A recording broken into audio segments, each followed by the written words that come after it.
एक छोटे से गांव में अर्जुन नाम का एक युवक रहता था। अर्जुन अपने दयालु हृदय, विनम्रता और हर किसी की मदद करने की तत्परता के लिए जाना जाता था। ये सारे गुण उसने अपने माता-पिता से सीखे थे, जिन्होंने उसे निस्वार्थता, करुणा और दूसरों की सेवा का महत्व समझाया था। जैसे-जैसे अर्जुन बड़ा हुआ, उसकी अच्छाई ने एक अलग-अलग तरह का ध्यान आकर्षित किया।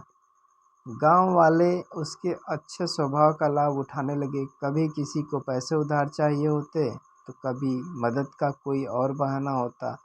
अर्जुन ने कभी किसी को ना नहीं कहा। धीरे-धीरे उसकी जिंदगी एक ऐसे चक्र में बदल गई, जहां वह सिर्फ दूसरों को खुश करने में लगा रहता था। एक दिन उसका पुराना दोस्त राघव शहर से उससे मिलने आया। राघव एक व्यावहारिक इंसान था और उसने तुरंत अर्जुन के चेहरे पर थकावट और बेचैनी को देख लिया। क्या बात है अर्जुन? राघव ने चिंता जताई। तुम्हारे चेहरे पर इतनी थकान क्यों है? तुम्हारा चेहरा तो हमेशा मुस्कुराता रहता था। अर्जुन ने गहरी सांस ली और थकान भरे स्वर में कहा, मुझे समझ नहीं आ रहा राघव, लोग मेरे अच्छेपन का फायदा उठा रहे हैं। हर कोई मुझसे कुछ न कुछ मांगता रहता है और मुझे मना करने की हिम्मत ही नहीं होती। राघव ने अपने दोस्त की परेशानी को समझा। उसने अर्जुन के कंधे पर सांत्वना भरा हाथ रखा और कहा, अर्जुन, तुम अपना धर्म निभा रहे हो, पर कभी-कभी इंसान को खुद पर भी ध्यान देना चाहिए। तुम्हारे अंदर जो दया है वो कमजोरी नहीं है, लेकिन दूसरों के लिए अपने सुख को पूरी तरह भूल जाना भी ठीक नहीं है।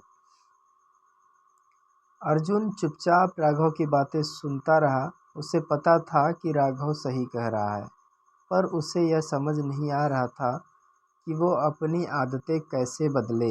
तब राघव ने उसे कुछ ऐसा सुझाव दिया जिसने की जिंदगी जिसने अर्जुन की जिंदगी ही बदल दी। तुमने भगवत गीता का पाठ तो सुना ही होगा, राघव ने कहा। उसमें एक सीख है, जो ज़रूरत से ज़्यादा अच्छा बनता है, उसका इस्तेमाल ज़रूरत से ज़्यादा होता है।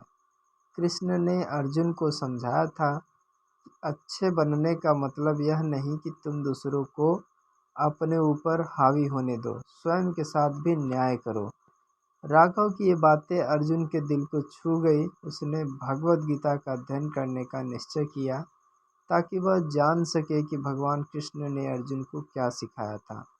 अगले कुछ दिनों तक अर्जुन ने गीता में खुद को डुबो दिया। धीरे धीरे कर्तव्य, आत्मसम्मान और संतुलन के बारे में गहराई से समझने लगा।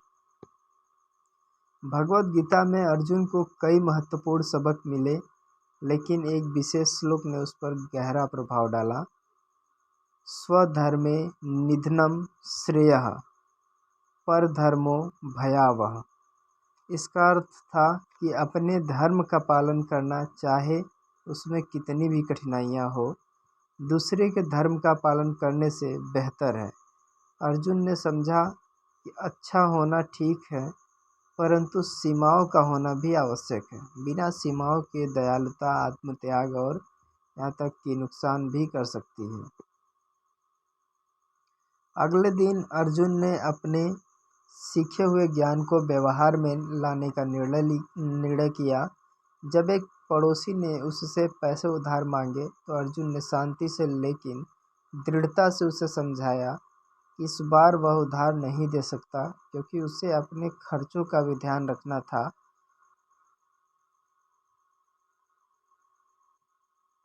पड़ोसी चकित रह गया। उसने हमेशा यही सोचा था कि अर्जुन कभी इनकार नहीं करेगा।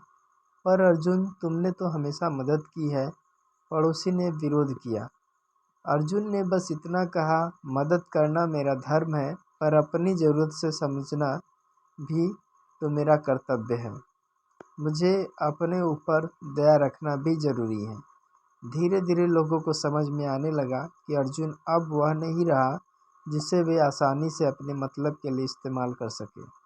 अब लोग उसकी अधिक इज्जत करने लगे, क्योंकि उन्होंने देखा कि वह अंदर से अधिक मजबूत और विवेकशील हो गया है। वह अब भी लोगों की मदद करता था, पर तभी आत्मसम्मान के साथ संतुलन साध लिया था। भगवद गीता की शिक्षाओं ने उसे एक ऐसा मार्ग दिखाया था जहां वह अच्छा बने रहते हुए भी खुद को खोने से बचा सकता था। अर्जुन ने इस यात्रा में यह सीखा कि सच्ची दयालुता का मतलब केवल दूसरों की सेवा करना नहीं है, बल्कि स्वयं का सम्मान करना भी है।